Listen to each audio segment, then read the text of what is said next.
Welcome to study point PC की तरफ से सभी साथियों को प्रेम कुमार का अभिवादन और नमस्कार। साथियों, आज मैं 27 नवंबर 2021 डेली करंट अफेयर लेकर उपस्थित हूँ। 27 नवंबर 2021 से जितने महत्वपूर्ण क्वेश्चन बन सकते हैं उन सभी को मैंने लिया है, जो कि आपकी परीक्षाओं के लिए महत्वपूर्ण है। तो दोस्तों, वीडियो को शुरू से अंत तक देखा करें और अपने साथियों को फेसबुक, इंस्टाग्राम, टेलीग्राम और व्हाट्सएप ग्रुपों पर शेयर करें। दोस्तों, जिन व्यक्तियों ने अभी तक मेरे चैनल को सब्सक्राइब नहीं किया है उनसे विनम्र निवेदन है कि वे चैनल को सब्सक्राइब कर दें और अपने गरीब साथियों को, कम से कम 5 साथियों को मेरे वीडियो को शेयर करें। फर्स्ट क्वेश्चन, इंटरपोल कार्यकारी समिति में एशिया के प्रतिनिधि के रूप में किस भारतीय को चुना गया?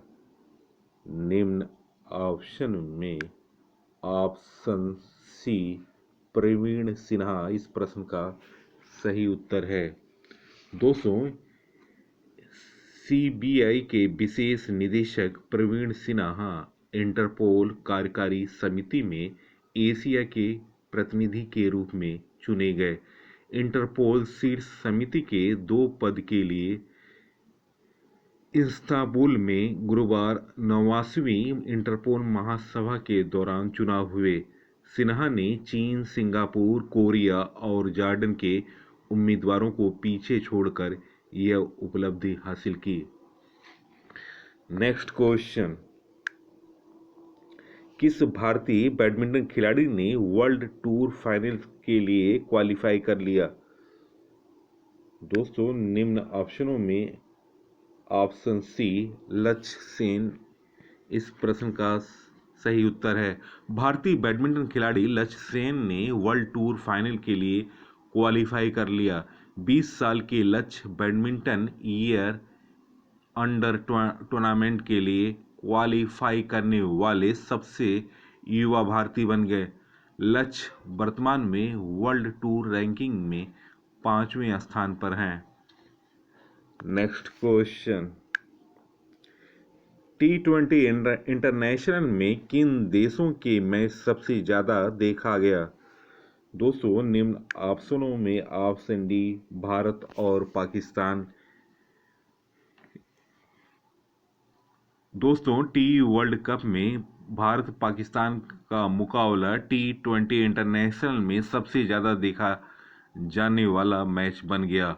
आईसीसी ने बताया कि इस मैच की टीवी रीच 16.7 करोड़ रही और यह भारत में 1590 बिलियन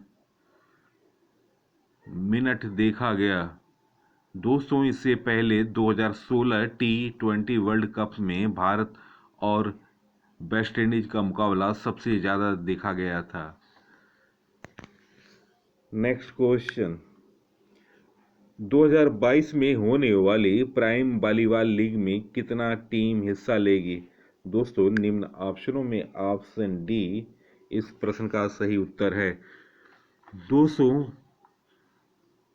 प्राइम वॉलीबॉल लीग में 7 टीमें खेलेंगी और खिलाड़ियों की नीलामी अगले साल होने वाली है। लीग में Calicut Heroes, Kochi Blue Spikers, Ahmedabad Defenders, Hyderabad Black Hawks, Chennai विल्टेज, बेंगलुरु टॉर्पीडो, कोलकाता थंडरबोल्ट्स टीमें भिड़ेंगी। लीग में 24 गेम होंगे। खिलाड़ियों की नीलामी 14 दिसंबर को कोच्चि में होगी। नेक्स्ट क्वेश्चन, दुनिया का सबसे व्यस्त हवाई अड्डा कौन बना? दोस्तों, निम्न ऑप्शनों में ऑप्शन बी इस प्रश्न का सही उत्तर है। 2020 की शुरुआत में दुबई में रोजाना 2,10,000 यात्री आवाजाही करते थे। अब 1,45,000 से अधिक यात्री आ जा रहे हैं। जो 2019 के आंकड़ों के समान है। अमीरात के एयरपोर्ट ने 2021 के पहले 7 महीनों में 1.3 करोड़ यात्रियों का प्रबंधन किया। वहीं दुबई इंटरनेशनल एयरपोर्ट ने अक्टूबर में दुनिया के सबसे व्यस्त हवाई अड्डे के रूप में अपनी स्थिति को पुनः प्राप्त किया। नेक्स्ट क्वेश्चन, 64वें राष्ट्रीय निशानेबाजी के 50 मीटर पिस्टल स्पर्धा में किसने स्वर्ण पदक जीता?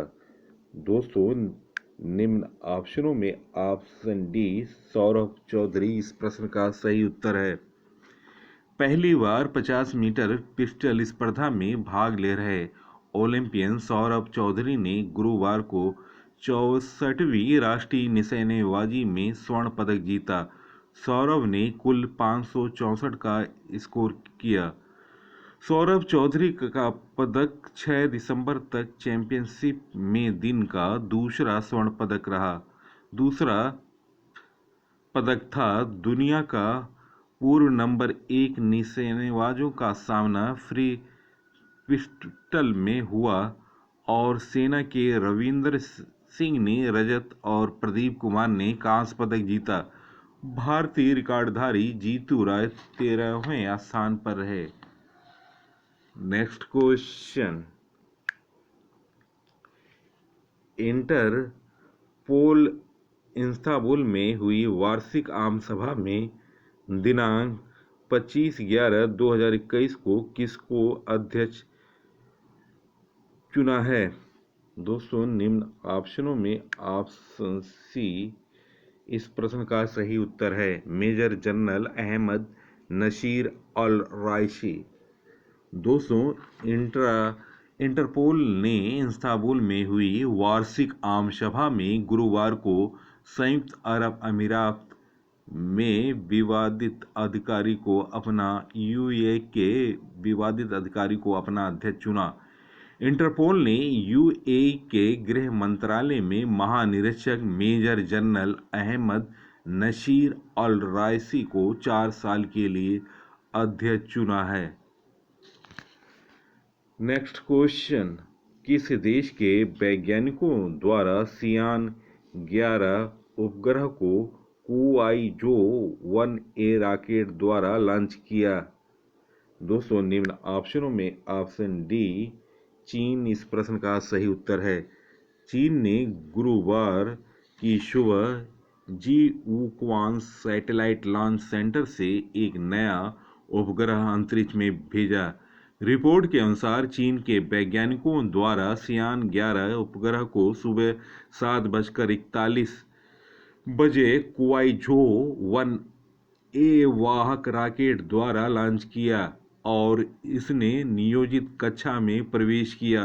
पर्यवेक्षण केंद्र के मुताबिक कुआईजो 1A रॉकेट यह 13वां उड़ान मिशन था।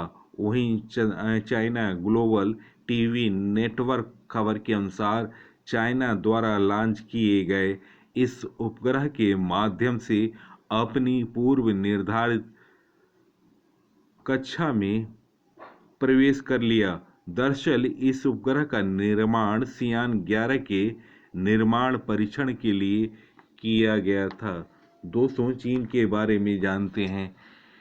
चीन एशिया महाद्वीप में स्थित है। चीन की राजधानी बीजिंग है। मुद्रा रेनमिनवी है। राष्ट्रपति शी जिनपिंग हैं। चीन और भारत के बीच इंटरनेशनल बॉर्डर का नाम मैकमोहन रेखा है। चीन की सबसे लंबी नदी यांगत्से 1300 किलोमीटर है और यह एशिया की सबसे लंबी नदी है। कागजी मुद्रा जारी करने वाला विश्व का पहला देश चीन है। 14 से ज़्यादा देशों के साथ सीमा साझा करती है चीन।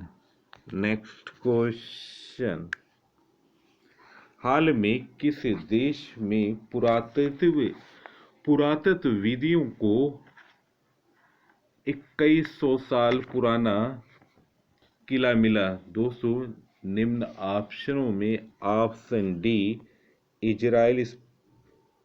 इजराइल इस प्रश्न का सही उत्तर है।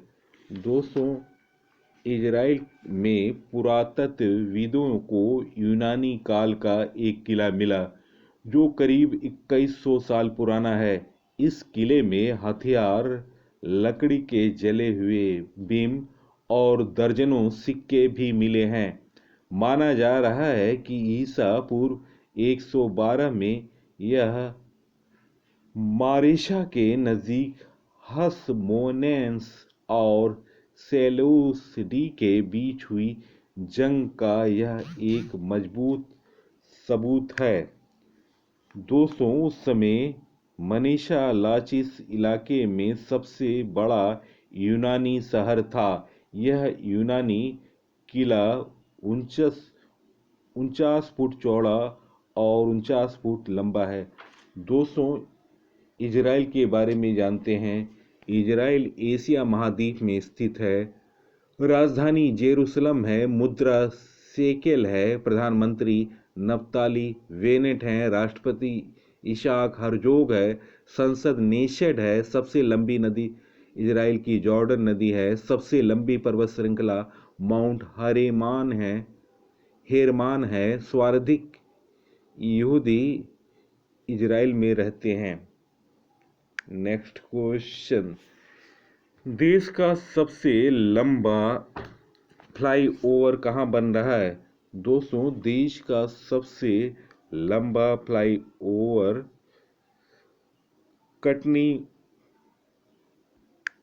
कटनी मध्य प्रदेश में बन रहा है। दोस्तों, एमपी में देश का सबसे लंबा रेलवे फ्लाईओवर बन रहा है। भारतीय रेलवे देश में सबसे बड़ा ग्रेड सेपरेटर मध्य प्रदेश के कटनी में बना रहा है।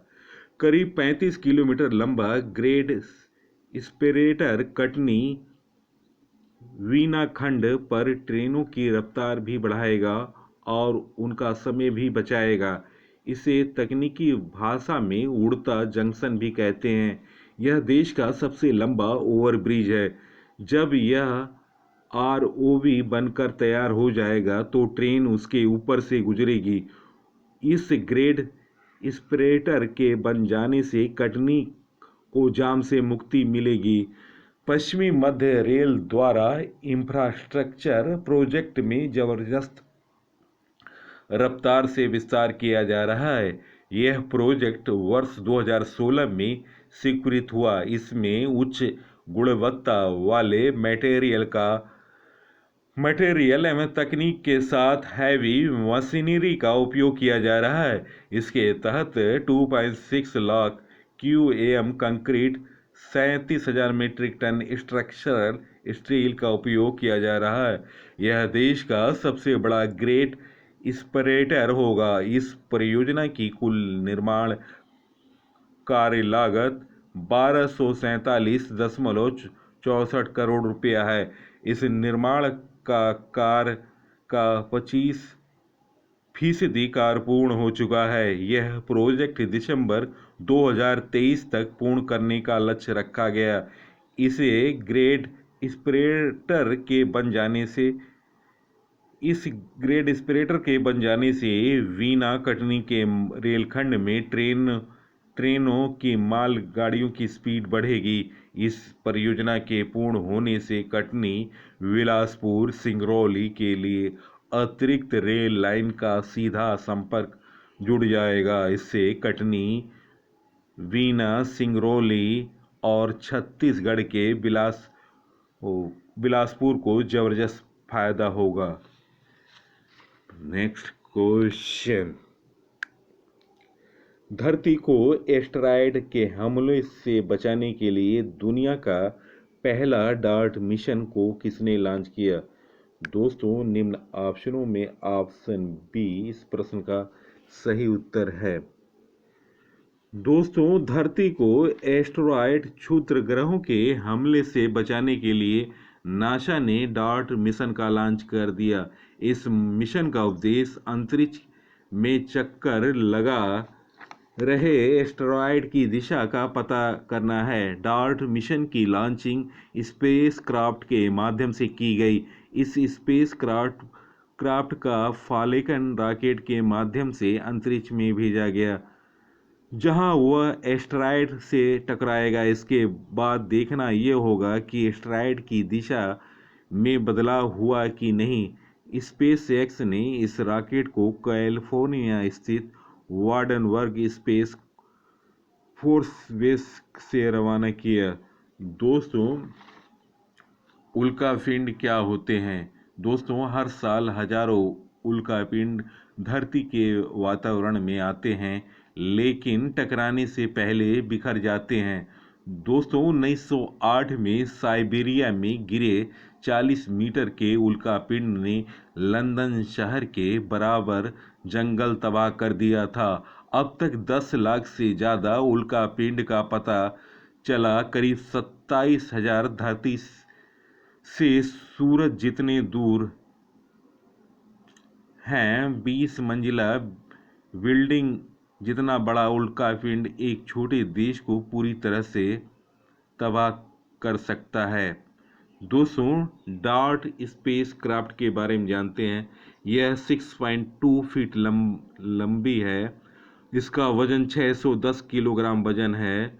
8.5 फीट ऊंचाई है। 6.6 किलोवाट का पावर है। 5.9 फीट चौड़ाई है।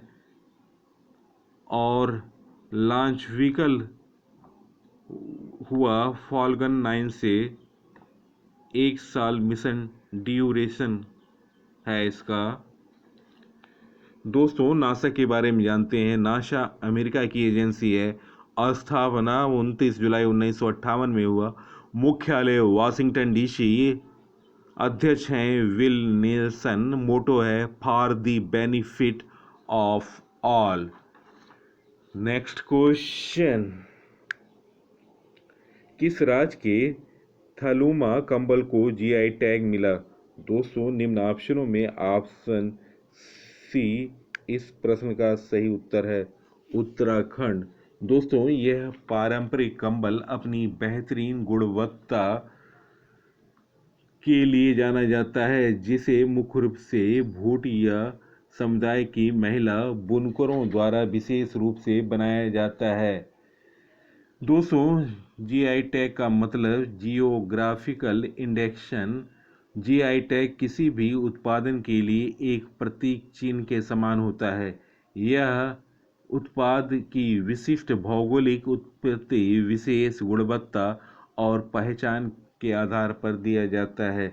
दोस्तों, जीआई टैग से प्राप्त कुछ राज्य। दोस्तों, वाइनैड राफ्टा कॉफी को जीआई टैग मिला केरल में। कुर अरेबिका को जीआई टैग मिला कर्नाटक में। तिरुपान को जीआई टैग मिला केरल राज्य को। कंडांगी साड़ियाँ और त्रिभुवनम साड़ियों को जीआई टैग मिला तमिलनाडु के। तालो पुआन और मीजो पुनाचे को जीआई टैग मिला मिजोरम को। डिंडिगुल ताले को जीआई टैग मिला तमिलनाडु के। ग्रीन टी और वाइट टी को जीआई टैग मिला दार्जिलिंग के। जर्दालू आम को जीआई टैग मिला बिहार के। नीलांबर टी को जीआई टैग मिला केरल। और शाही लीची जीआई टैग मिला बिहार के। गोविंद भोग चावल को जीआई टैग मिला पश्चिम बंगाल को। सिरसी सुपारी को जीआई टैग मिला कर्नाटक के। मयूर गुड़ को जीआई टैग मिला केरल के। पश्चिम बंगाल के छौ मुखाटा को जीआई टैग मिला। बिहार के मगही पान को जीआई टैग मिला। आसाम के बोसोसोल चावल को जीआई टैग मिला। हिमाचल प्रदेश के कुल्लू साल को जीआई टैग मिला। तेलंगाना के वारंगल दरिको को जीआई टैग मिला। मध्य प्रदेश के कड़कनाथ मुर्गे को जीआई टैग मिला। महाराष्ट्र के अल्फांसो आम को जीआई टैग मिला। महाराष्ट्र के सांगली हल्दी को जीआई टैग मिला। तमिलनाडु के इरोड हल्दी को जीआई टैग मिला। उड़ीसा के कंधमाल हल्दी को जीआई टैग मिला।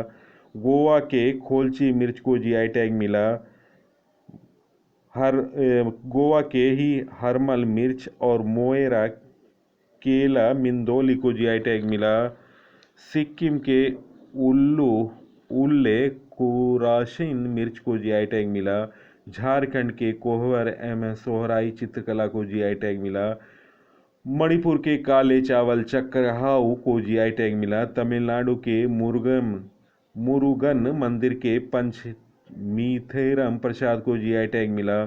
कश्मीर के केसर को जीआई टैग मिला। पश्चिम बंगाल के दो मिठाई सरभजा और सरपुरिया को जीआई टैग मिला। वेल्लोर के कांटेदार वैगन को जीआई टैग मिला। मध्य प्रदेश के चिन्नौर चावल को जीआई टैग प्रदान किया गया। गोरखपुर के टेरिकाटा को जीआई टैग मिला गया। गोरखपुर के टेरिकोटा को जीआई टैग मिला। हिमाचल के चंबा चप्पल, लाहौली नीटेड जुराब और दास्तानी को जीआई टैग मिला। कोटा डोरिया, कठपुतली, सांगानेरी हैंड ब्लॉक प्रिंट के लिए राजस्थान को जीआई टैग मिला। हापुस आम को महाराष्ट्र के हापुस आम को जीआई टैग मिला। राजस्थान के सूजत मेहंदी को जीआई टैग मिला। विलाचेरी में बने प्रसिद्ध मिट्टी के खिलौनों के लिए जीआई टैग मिला तमिलनाडु को। पश्चिम बंगाल के सुंदर वन को जीआई टैग मिला। सुंदरवन के शहद को जीआई टैग प्रदान किया गया पश्चिम बंगाल के। जम्मू कश्मीर के गुच्छी मशरूम को जीआई टैग मिला। पाकिस्तान के बासमती चावल को जीआई टैग मिला। कश्मीर के विलो क्रिकेट बैट को जीआई टैग मिला। सिरार खोंग मिर्च और तामलोंग संतरे को जीआई टैग मिला मणिपुर के। 200 पालघर महाराष्ट्र के चीकू को जीआई टैग मिला। बिहार के शाही लीची को जीआई टैग मिला। नागालैंड के नागा खीरू को जीआई टैग मिला। असम राज्य की जुड़मा राइस वाइन को जीआई टैग मिला। मध्य प्रदेश के चिन्नौर चावल को जीआई टैग मिला। महाराष्ट्र के अलीबाग सफ़ेद प्याज को जीआई टैग मिला।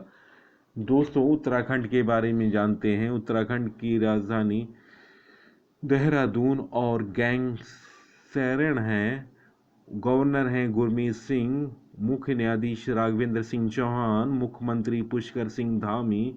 उत्तराखंड के दो पड़ोसी राज्य से सीमा मिलती है, हिमाचल प्रदेश और उत्तर प्रदेश। दो पड़ोसी देशों तिब्बत और नेपाल से सीमा लगी है। लोकसभा की 5 सीट, राज्यसभा की 3 सीट, विधानसभा की सीट 71। Next question. केंद्रीय नीति आयोग ने सतत विकास लक्ष्य शहरी भारत सूचांक 2021-22 में कौन सा शहर शीर्ष पर रहा? दोस्तों, निम्न ऑप्शनों में ऑप्शन बी शिमला इस प्रश्न का सही उत्तर है।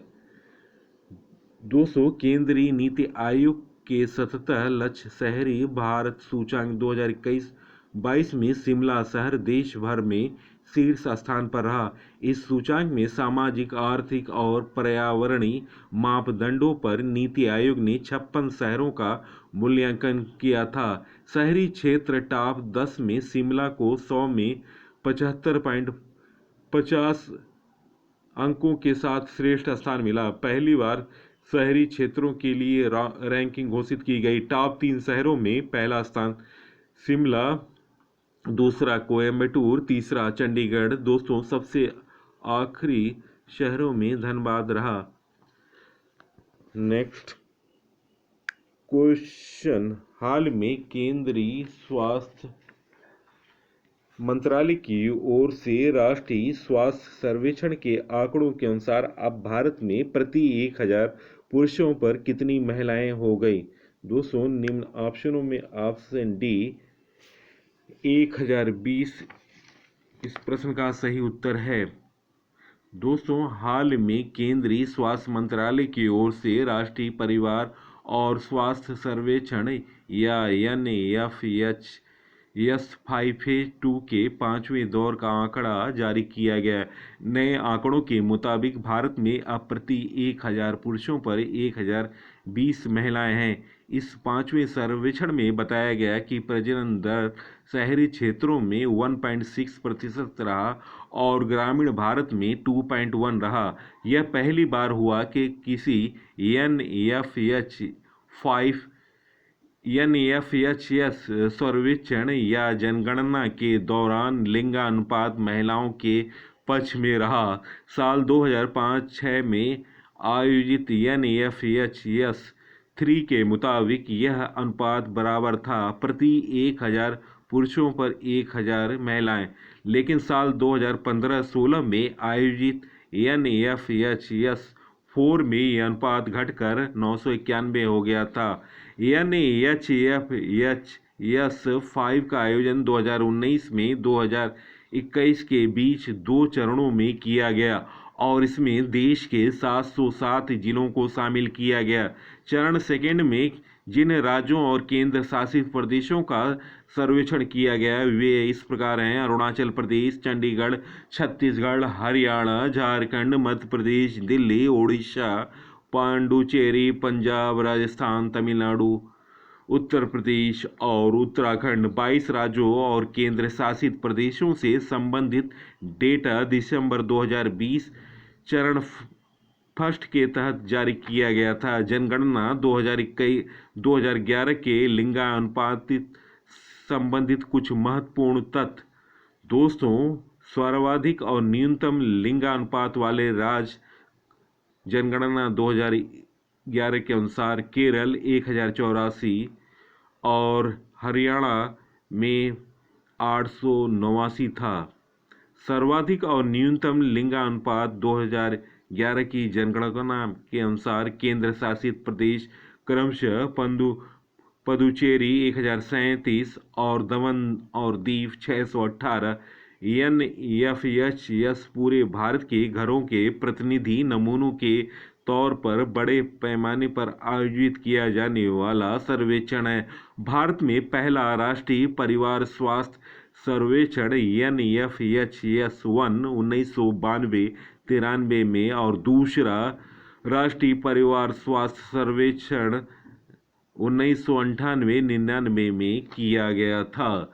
नेक्स्ट क्वेश्चन, हाल में किस देश से भारत को 2 नए मिराज 2000 लड़ाकू विमान प्राप्त हुए? दोस्तों, निम्न ऑप्शनों में ऑप्शन बी फ्रांस इस प्रश्न का सही उत्तर है।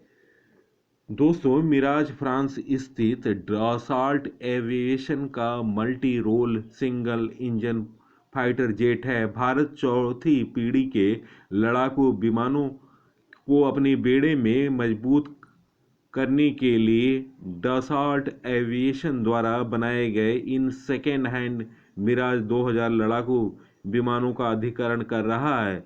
फ्रांस से प्राप्त मिराज 2000 ट्रेनर संस्करण विमान ग्वालियर के एयरबेस में पहुंच चुके हैं। हिंदुस्तान एरोनॉटिक्स लिमिटेड में चल रहे मिराज अपग्रेड प्रोग्राम के तहत अब इन विमानों को नवीनतम मानकों पर अपग्रेड किया जाएगा। यह अधिग्रहण वास्तविक नियंत्रण LAC पर चीन के साथ तनाव बढ़ाने वाली स्थितियों के मद्देनजर और महत्वपूर्ण हो जाता है। 1999 के कारगिल युद्ध में मिराज 2000 ने निर्णायक भूमिका निभाई थी।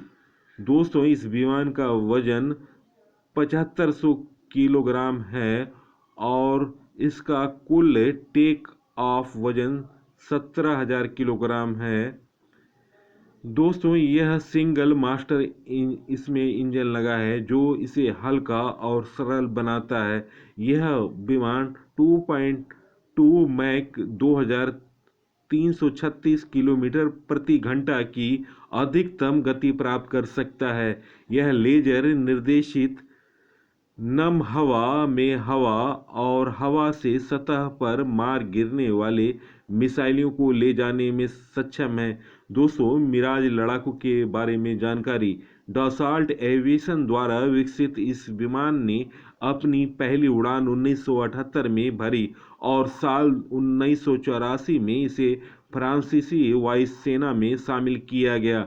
भारत में पहली बार यान 1985 में कमीशन किया गया। एयरफोर्स में शामिल होने के बाद इसे ब्रज नाम दिया गया। नेक्स्ट क्वेश्चन, भारत और न्यूजीलैंड टेस्ट सीरीज में भारत की तरफ से अपने पहले डेब्यू टेस्ट में शतक लगाया है किसने? दोस्तों, निम्न ऑप्शनों में ऑप्शन डी श्रेयस अय्यर इस प्रश्न का सही उत्तर है।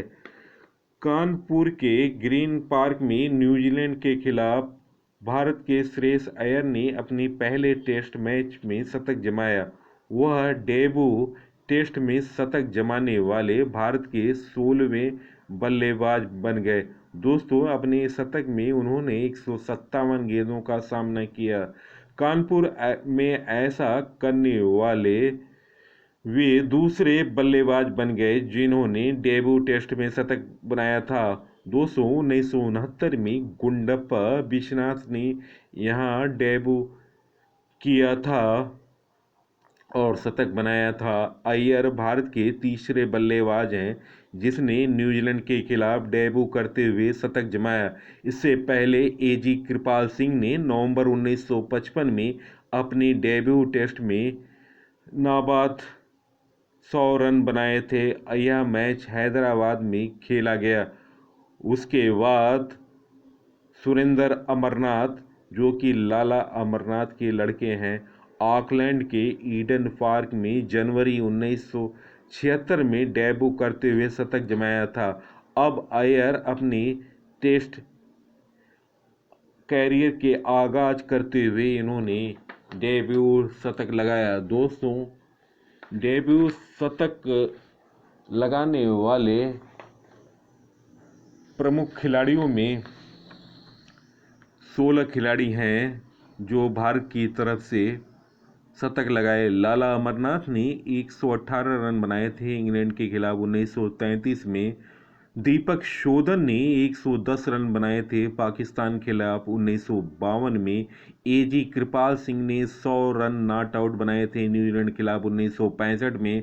अब्बास अली बैग ने इंग्लैंड के खिलाफ 1959 में शतक बनाया था और हरमन सिंह ने 105 रन बनाए इंग्लैंड के खिलाफ 1964 में। गुंडप्पा विश्वनाथ ने 137 रन बनाए ऑस्ट्रेलिया के खिलाफ 1969 में। सुरेंद्र अमरनाथ ने 124 रन बनाए न्यूजीलैंड के खिलाफ 1976 में। मोहम्मद अजहरुद्दीन ने 110 रन बनाए इंग्लैंड के खिलाफ 1984 में और प्रवीण आमरे ने 103 रन बनाए साउथ अफ्रीका के खिलाफ 1992 में। सौरव गांगुली ने 131 रन बनाए इंग्लैंड के खिलाफ 1996 में। वीरेंद्र सहवाग ने 105 रन डेब्यू टेस्ट में बनाए 2001 में साउथ अफ्रीका के खिलाफ। सुरेश रैना ने 120 रन बनाए श्रीलंका के खिलाफ सन 2010 में। शिखर धवन ने 187 रन बनाए ऑस्ट्रेलिया के खिलाफ 2013 में। रोहित शर्मा ने 177 रन बनाए वेस्टइंडीज के खिलाफ डेब्यू टेस्ट में 2013 में और पृथ्वी शॉ ने 134 रन बनाए वेस्टइंडीज के खिलाफ 2018 में और 2021 में श्रेयस अय्यर ने 105 रन बनाए न्यूजीलैंड के खिलाफ 2021 में। दोस्तों, वीडियो देखने पर बहुत बहुत धन्यवाद। नवीनतम जानकारी, नवीनतम समाचारों के लिए और नवीनतम सामान्य ज्ञान के लिए आप स्टडी जोन पीसी को सब्सक्राइब करें। सब्सक्राइब का बटन रेड बटन है, रेड बटन पर क्लिक करें और बगल वाली बेल आइकन पर क्लिक करें जिससे मेरे आने वाले तमाम वीडियो का नोटिफिकेशन मिल सके। नमस्कार, धन्यवाद।